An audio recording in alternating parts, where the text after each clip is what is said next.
teman-teman, selamat datang di video pembelajaran kita. Nah, pada kesempatan kali ini kita akan membahas apa itu smart plans. Nah, teman-teman, kalian udah tahu belum sih apa itu smart plans?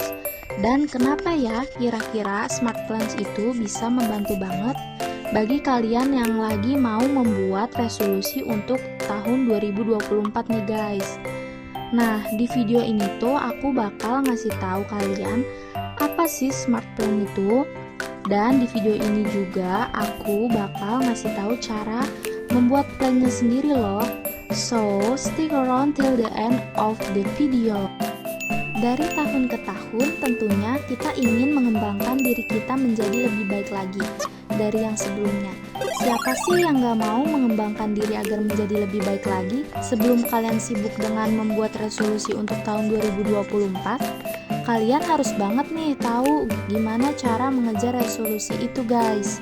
Nah, resolusi atau planning yang kita sering buat memang kebanyakan belum tercapai dan berbagai hambatan yang harus kita hadapi adalah rasa malas, perubahan minat, bahkan situasi yang tidak memungkinkan. Namun, resolusi ini bisa lebih mudah untuk dicapai menggunakan smart plans nih, teman-teman. Lalu kenapa bisa smart plans ini membantu banget sih? Mari kita simak bersama. SMART atau yang lebih jelas dikenal specific, measurable, achievable, relevant, dan time bound. Tapi emangnya apa sih yang dimaksud dari specific, measurable, relevant, achievable, time bound ini? Jadi selama 2 menit ke depan aku bakal jelasin satu-satu nih.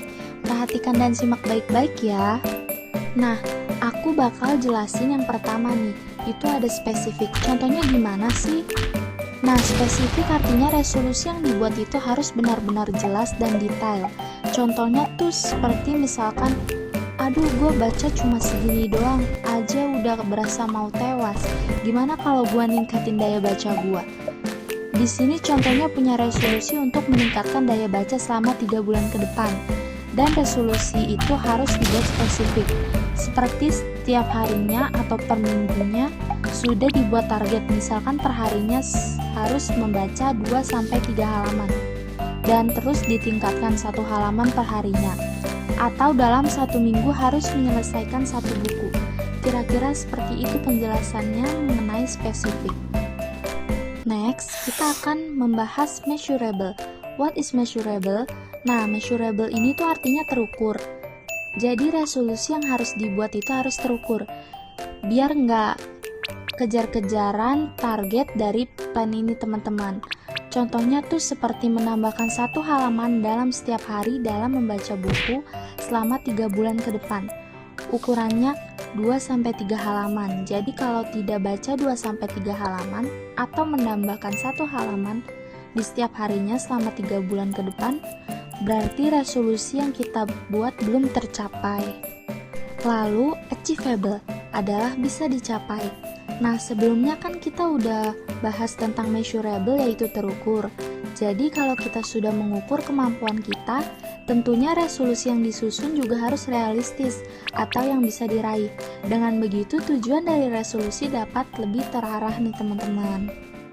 Nah, next itu kita ada relevan. Relevan yaitu resolusi yang dibuat pun harus relevan dengan kondisi pribadi masing-masing. Apakah resolusi tersebut benar-benar penting dan dibuat dengan alasan yang kuat dan benar? Ataukah resolusi tersebut hanya untuk ikut-ikutan tanpa alasan yang kuat hanya karena FOMO?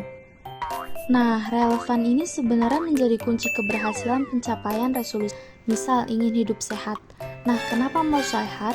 Kalau setelah medical check up lalu hasilnya kolesterol tinggi, kita harus mengubah pola hidup kita, menjalani pola hidup lebih sehat dengan cara seperti menjaga pola makan dan lain-lain. Dengan itu tujuan kita menjadi jelas, karena memang ada kebutuhan untuk itu. Last, kita ada time bound. Time bound adalah batas waktu. Resolusi juga harus disusun berdasarkan waktu dalam pencapaiannya. Jadi selama 3 bulan itu kita bisa mengetahui seberapa jauh atau sudah sampai mana kita mencapai resolusi atau planning yang sudah kita buat. Nah teman-teman, kita sudah ada di akhir video. Gimana nih teman-teman? Apakah sudah terpikir mau membuat resolusi apa untuk tahun 2024 ini? Kalau sudah terpikir, bisa banget loh untuk kalian membuat resolusi atau planning kalian untuk tahun 2024 di kolom komentar ini. Dan dengan itu kalian bisa melihat resolusi kalian setiap menonton video ini. Tentunya kalau teman-teman perlu penjelasan lebih atau ada yang kurang jelas, bisa banget untuk bertanya di komen juga. Dan jangan lupa share video ini untuk ke teman-teman kalian yang lagi kesusahan bikin resolusi atau planning untuk tahun 2024 nanti. Bye-bye!